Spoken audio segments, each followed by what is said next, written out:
Hello and good afternoon and welcome to Wednesday Wobble.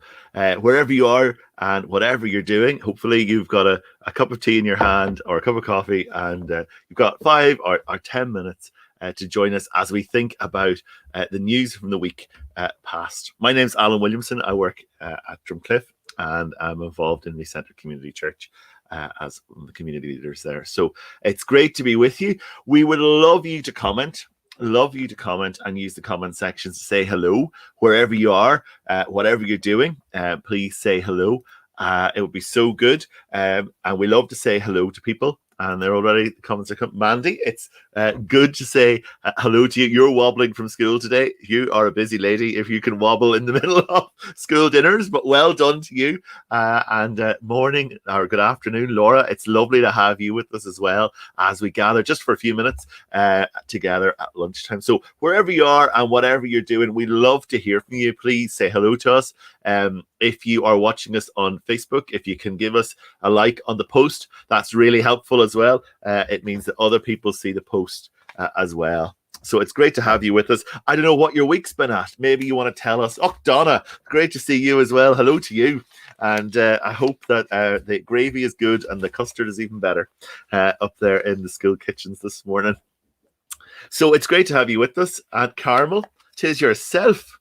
Wibbly wobbly ice creams. Well, as I've explained before, Carmel, we call it Wednesday Wobble because in my wife's family, they used to gather at their Nan's house on a Sunday afternoon and talk about all the news of the week, share all the news of the week.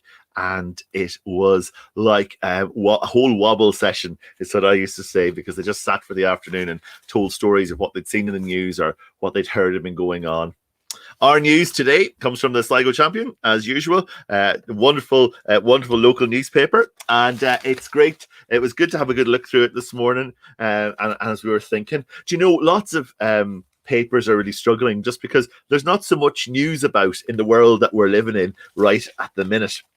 But you know, as I flicked through, and I was encouraged by certain bits and discouraged by other bits, there were two things that struck me, and two things that I thought were really helpful. And I thought I might think about. Two were. There were two building projects. Hannah, it's great to see you this morning, and you're really this afternoon even, and you're really welcome with us all the way from Wales. Good to have you along with us. And so I was thinking about these two building projects that were in the paper. One is this project here. It's actually a double-page photograph, and if I can get this to show, it'll be a miracle. Let me see. There we go. There we go. Hopefully you can see it. It looks like a ruined building. For those of you who know Sligo and know where Strida is, it's down in that part of the world, and it's an old abbey. It's called Stad Abbey. There we go.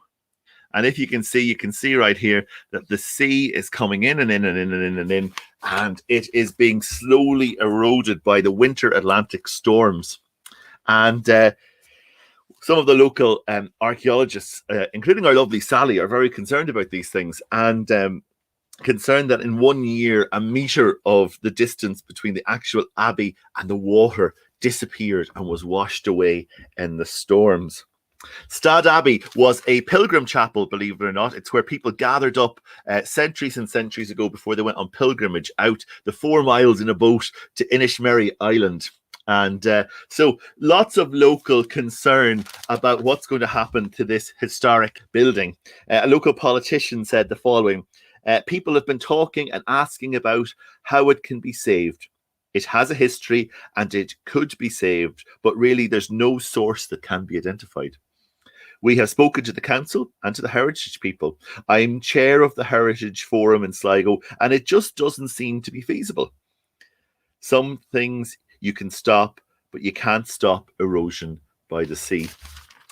So it seems like historic Stad is definitely a building that is in danger, a building that may not be going anywhere. Good to see some more of you there. If you're there with us, say hello to us. It's good to hear from you.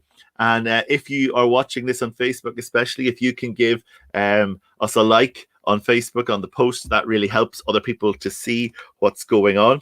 We are on Wednesday Wobble, and we're thinking about building stories from the local paper. And Here's another building story that became a story this week. Ready for takeoff once more at SUH at Sligo University Hospital. They have rebuilt the helipad here. You can just about see it in the photograph. Sarah, it's great to have you with us from Galgorm. I hope you're on your lunch and putting your feet up for 10 minutes. Sarah has a very busy and hectic job as well. And it's lovely to see people taking a few minutes out of their day to join in with us. So, right here at the hospital, they've just spent €350,000 building a new helipad so that the emergency helicopter at Rescue's helicopter 118 can actually land at the hospital again. The old helipad had become very dangerous, and they were parking either down at the IT or out at the airport and having to use ambulances to get the patients from the helicopter to the hospital. So great excitement that has happened, that they've actually rebuilt the helipad. It's I grew up living on the landing path for that, and we've noticed over the last few months and in fact maybe a year and a half that they haven't been able to come into the hospital the same way as they used to. So great excitement about this building project, whilst our poor Abbey appears like people have just given up and there's nothing that can be done to stop the sea washing it away. So it got me thinking for a couple of moments about buildings and things and things that last and things that don't last. This ancient abbey that's been there for maybe 1600 years in various forms looks like it's going to come to an end as the sea washes away. And yet at the hospital, when we needed it, we built a new helipad because actually people's lives depended on it. And I suppose it made me think a little bit about what's important and what are the things that we can depend on. And this was a verse that is really common. Lots of people know it. It's from Matthew chapter 11. And it says, "Don't store up treasures here on earth where moths eat them and the rust destroys them, and where thieves break in and steal. Store your treasures in heaven where the moths and rust cannot destroy and thieves do not break in and steal." And Carmel reminds us that of a song that I particularly love, but it comes from a psalm originally. I'm building a people of power and I'm building a people of praise. And actually, this verse from Matthew reminds us a little bit about what's actually important, just as that psalm does. So don't store up your treasures on earth. So even the ancient pilgrim site may be washed away, and we may have to repair things and build new things at the hospital so that we can care and we can look after people. But actually, what counts for us right now in the here and now is not what we're building here on earth, but what we're building in heaven. And we do that by knowing who Jesus is, and by putting our trust in him, and by knowing that those are the things that count in these strange and unusual and difficult and messy and sometimes quite frustrating times. Folks, it's been great to be with you today. Believe it or not, that's our time almost gone. And it's great to have had you. So to Donna and to Mandy and to Carmel and to Hannah and to Sarah and to all of those people who've been with us today, and all those people who we don't know because you haven't said hello to us. It's also brilliant to have you with us. We're back next Wednesday at 1 o'clock. It is St. Patrick's Day. St. Patrick's Day with a difference. We're not going to be out and about for the second year in a row. I know for a lot of the people actually who are watching today, they will be involved in all kinds of St. Patrick's Day things normally. And we hope that we will stop at 1 o'clock next Wednesday just for 10 minutes, see what's been in the paper, maybe think about St. Patrick, who knows, and go for it again.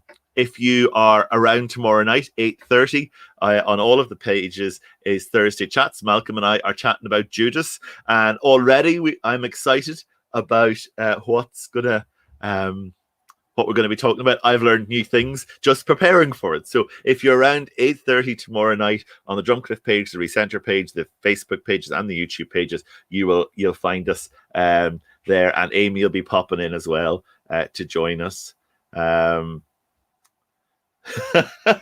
Hannah, I am pleased that things are going okay. And also, I'm glad that you're eating your lunch. That's an important thing to do. I had mine early today so that I could be here. I'm just actually finishing off the coffee as we speak. I hope that you've enjoyed your time with us. And thanks, Carmel, for your encouragement. And I love to hear from you. And you know what?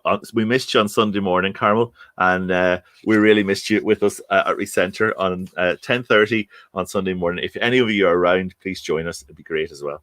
I hope you have a great week for what's left of it. And I hope that wherever you are and whatever you're doing, that you know where to put your trust. Bless you all. Take care.